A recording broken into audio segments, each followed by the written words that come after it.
Local storage से start करते हैं। अगर जेडब्ल्यूटी टोकन लोकल स्टोरेज में स्टोर किया जाता है तो क्या होगा?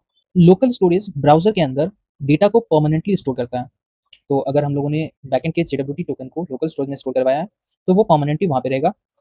अगर हम ब्राउज़र के टैब को क्लोज़ कर देते हैं और ब्राउज़र को रीस्टार्ट कर देते हैं, उसके बावजूद भी वो पर्सिस्ट करेगा डेटा लोकल स्टोरेज में। तो अगर डेटा रहेगा तो लोकल स्टोरेज का कैपेसिटी क्या होता है? तो लोकल स्टोरेज की कैपेसिटी 5 एमबी एप्रॉक्स 5 एमबी की होती है, इतना स्टोरेज वो लेके रखता है।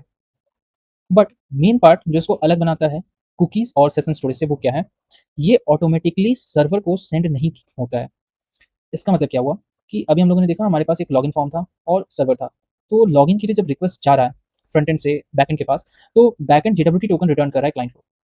बट अब नेक्स्ट रिक्वेस्ट अगर प्रोफाइल का गया, तो प्रोफाइल देखने के लिए तो यूज़र को लॉगिन होना पड़ेगा और वो कैसे पता चलेगा सर्वर को? अगर क्लाइंट ने जेडब्ल्यूटी टोकन पास किया सर्वर को तो। लेकिन अगर हमने जेडब्ल्यूटी टोकन स्टोर करवाया है लोकल स्टोरेज में, तो अगर हम लोग रिक्वेस्ट कर रहे हैं प्रोफाइल के लिए, तो वो ऑटोमेटिक जेडब्ल्यूटी टोकन सर्वर के पास नहीं जाता है। उसको हम लोगों को मैनुअली भेजना पड़ता है।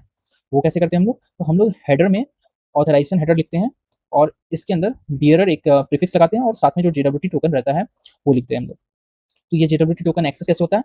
तो ये एक्सेस करते हैं हम लोग जावास्क्रिप्ट के कुछ बिल्ट इन फंक्शन के थ्रू। हम लोग एक्सेस करते हैं local storage dot gate item और जो लोकल स्टोरेज में आइटम है उसका नाम। फॉर एग्जांपल यहाँ अगर जेडब्ल्यूटी टोकन है तो यहाँ पे हम लोग जेडब्ल्यूटी टोकन लिखेंगे। मैंने यहाँ पे टोकन लिखा है एग्जांपल के लिए। उसी तरीके से हम लोग सेट भी करते हैं, जैसे कि सर्वर से अगर जेडब्ल्यूटी टोकन आया है तो लोकल स्टोरेज में सेट करने का कीवर्ड क्या होगा? Local storage dot set item and then नाम जो रखना चाहते हैं हम लोग एंड देन वैल्यू। ठीक है? बट अब सिक्योरिटी पॉइंट ऑफ व्यू से देखते हैं कि लोकल स्टोरेज में स्टोर करने से सिक्योरिटी पे क्या असर पड़ता है। लोकल स्टोरेज जावास्क्रिप्ट से एक्सेसिबल होता है। अभी हम लोगों ने देखा कि जावास्क्रिप्ट का ये फंक्शनैलिटी के थ्रू हम लोग लोकल स्टोरेज के आइटम्स को एक्सेस कर पा रहे थे।